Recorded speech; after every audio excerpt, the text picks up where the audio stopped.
Assalamualaikum warahmatullahi wabarakatuh. Hello everyone, let me introduce myself. My name is Elsa Anggraini and I represent group 7. Our group members are Syafira Eka Ningtyas, Ardiansyah Saputra, Anasya Waludin, Elsa Anggraini, Maudia Della Pangesti, Zaidan Mutakin, Rifki Prasetya, Fitri Angelina, Anindi Ayudia, Bagas Iqbal Mukti, and Henti Ruslinda. Speak about future tense. In this presentation, we will discuss four main parts: future simple, future continuous, future perfect, and future perfect continuous.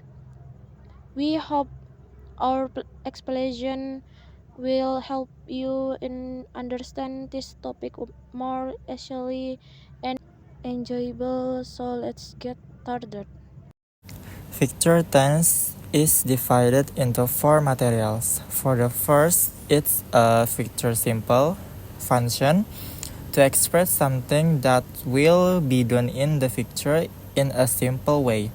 It's used for prediction, spontaneous, decision, or promises. Yang artinya, membicarakan suatu kegiatan yang mau kita lakukan di masa depan secara sederhana, biasanya untuk lebih ke prediksi, keputusan, spontan, atau janji. Okay, for example, the phone is ringing. I will answer it. So the word underlined in red are in the future simple tense. So to make it easier, just use the word will and the first verb. For another example, maybe she will graduate next year. So for negative word, just add not. If you want to shorten it, you can use won't. And for interrogative word, we put the word will at the beginning. Future continuous function to express an action that will be taking place at a specific time in the future. The focus is on the process of duration of an action. Jadi, fungsi dari future continuous untuk menyatakan tindakan yang akan sedang berlangsung pada waktu spesifik di masa depan.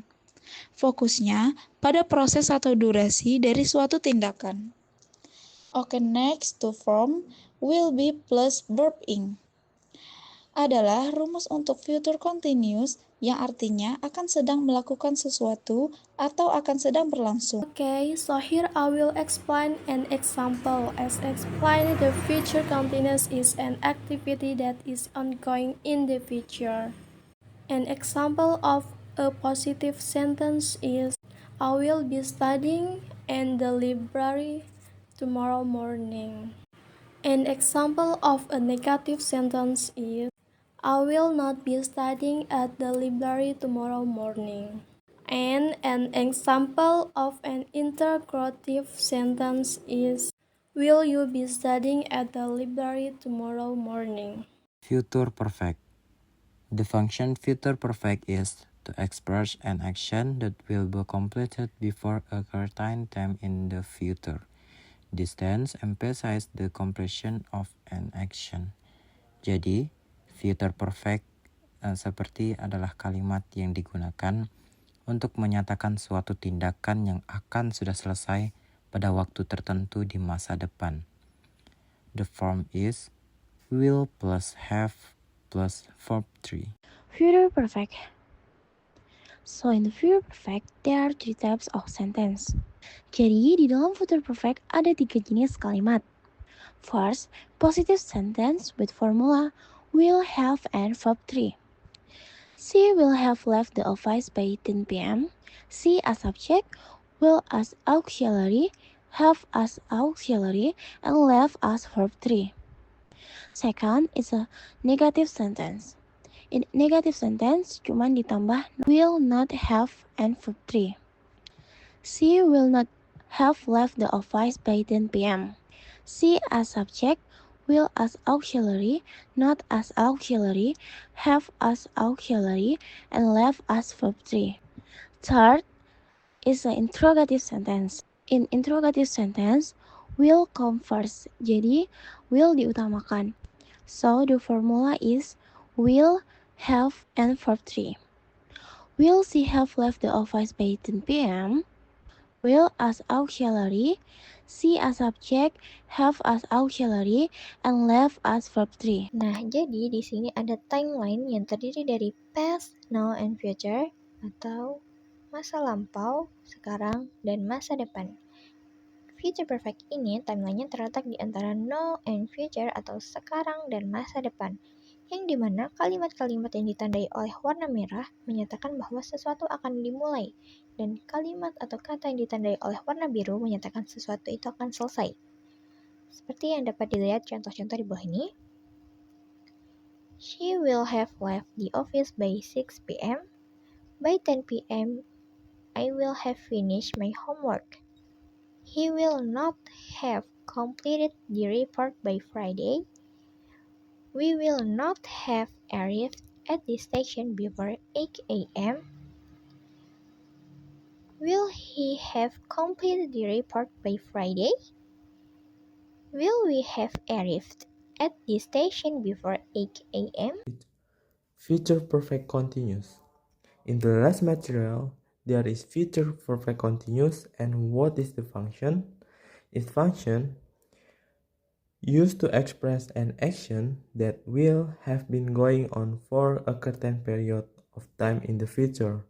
The focus is on the duration and continuous action. And it has a formula: will plus have been plus verb ing. Future perfect continuous. Example 1. By next month, we will have been working on this project for 6 months. 2. In 30 minutes, we will have been driving for 6 hours. 3. When we land in New York, we will have been paying for 10 hours. Now, I want to explain three forms of the future perfect continuous tense. First, the positive form. By the time the sun sets, we will have been hiking for 8 hours.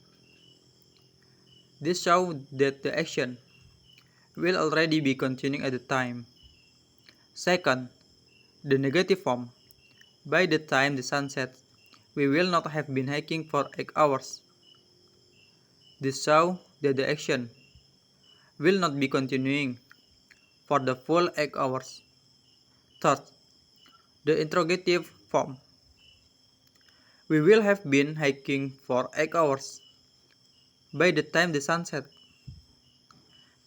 This makes the sentence a question. In conclusion, the difference among these three forms lies in the position of will. After the subject in the positive, followed by not in the negative, and placed at the beginning in interrogative. Okay, that's all for our explanation from group 7, and thanks to our guys for watching our video. See ya.